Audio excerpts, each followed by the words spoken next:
Time is money. My battery's going out in my Fitbit, especially when it comes to running and growing and supersizing our business or creating the life that you want. This expression, of course, was said by Ben Franklin in 1748, and it actually appeared in a thing written by George Fisher called Advice to Young Tradesmen. And what does it mean, time is money? It's a reminder that time is money, that meaning one should not waste their time, because they could be spending that time using it to make money or to earn money. Now, you could talk about that or argue about that side of the equation all day long. But instead, let's talk about time and money and how you feel about it. What do you think?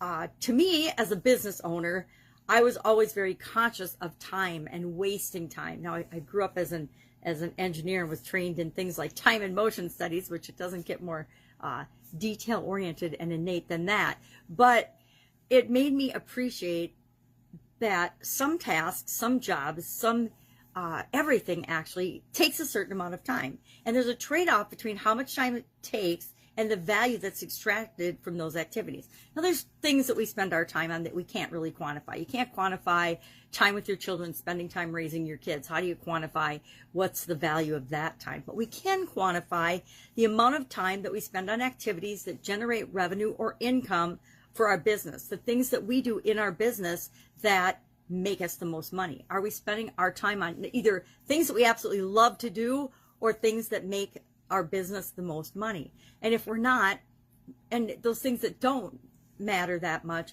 we want to be getting help with those. We want to be delegating those. We want to be outsourcing those. We want to be automating those activities. We want to make sure that we're not spending our time doing those activities.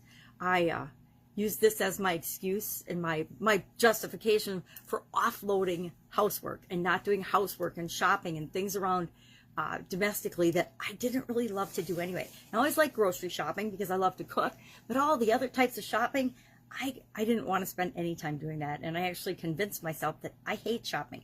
Now, I remember when I was a teenager loving going shopping with my mom and getting stuff and shopping and hanging out at the malls with my sisters.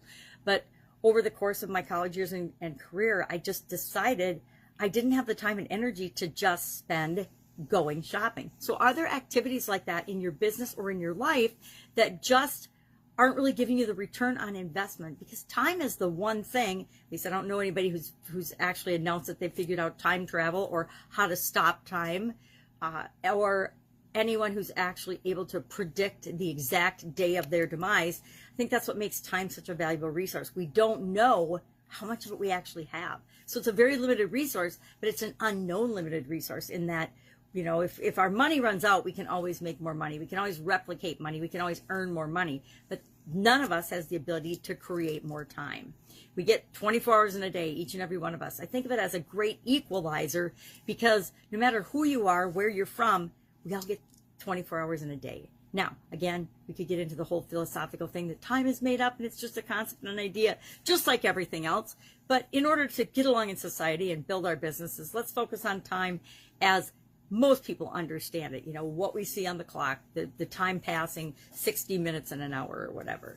Let's be real. Let's start there in an agreement of reality.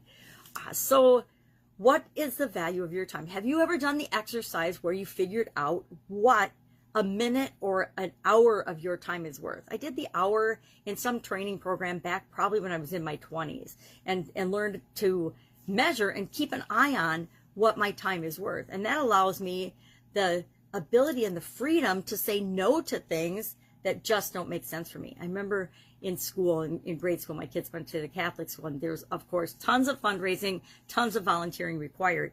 And 90+% of it I opted out of and passed because it was easier for me to donate money than to take the time that I would have been required to volunteer and do some of those activities. Does that make me a bad mom? I don't know. It makes me a mom that set priorities based on what was important to me and my family, not based on what was important to everyone else in that particular community or environment. Did that make people talk? Of course it did. Because whenever you stand up for what you believe in and you live according to your beliefs and your expectations, there's going to be people that don't agree with it, right? Do you agree with the way everybody else on the planet lives? I doubt it, right? We just don't. And it's okay. They get to be themselves and you get to be you. And actually, you need to be you, because that sets the example for everybody else. So I'd love to know if you've ever done that. I remember working in my Italian food business one time, and somebody didn't show up for work, so I was filling in for the person that didn't show up at the last minute. And I was there at a little piece of paper calculating what it was costing me per hour by being in that position, working in my business instead of on my business. If you've never done that, that's another really good exercise. Look at the tasks that you're doing in your business instead of working on your business, and what is the difference there. And maybe it's okay, maybe something that you're doing in your business you love to do. Maybe it's creating proposals or projects, or meeting with clients one-on-one, or doing your own social media, whatever it is for you. Maybe you love doing that, so that's part of what you like investing your time in, building relationships, you know, through social media or whatever other means. But other things like running copies, cleaning the break room, tidying up after people, are those things that are working in your business or on your business? I found that I got a lot more bang for my buck by creating systems and processes and procedures and then training people on them than actually doing those things myself. And I think you'll find as your business grows, that's true for you as well. So curious, share in the comments below. Do you believe time is money? Do you think time is a more important resource than money? You know, everybody doesn't agree that. I think it is. I agree with this particular idiom. I don't agree with it because you can use that time to earn money in terms of earning it from someone else, but I do believe you can create more money and make the world a better place with your business by thinking about your time. And again, we could get into the whole time management discussion. There's a gazillion different time management processes, procedures, systems, tools that you can use. Pick and choose and use what's right for you. I've over the decades figured out what works for me, and it's a conglomeration of all the different things I've learned in the past 61 years, I'll say it. And that's what I do because that's how I manage my time. And every few years I'll come across something new that I hadn't really heard or let myself hear before, and I'll be like, oh my God, you mean the one thing? The one thing was the last thing I remember with respect to time management that really caused me to change my thinking about how I was setting priorities and how I was doing things and what I was focusing on. So that's it. Have an awesome day. I'll, of course, be with you tomorrow with another interesting idiom. What does it mean? Where does it come from? How might you use it in your little business and your life? We're doing 100 Days of Proverbs for the beginning of 2021, and then we will flip to something else equally as interesting and enlightening. Have a great day. I will, of course, be with you tomorrow.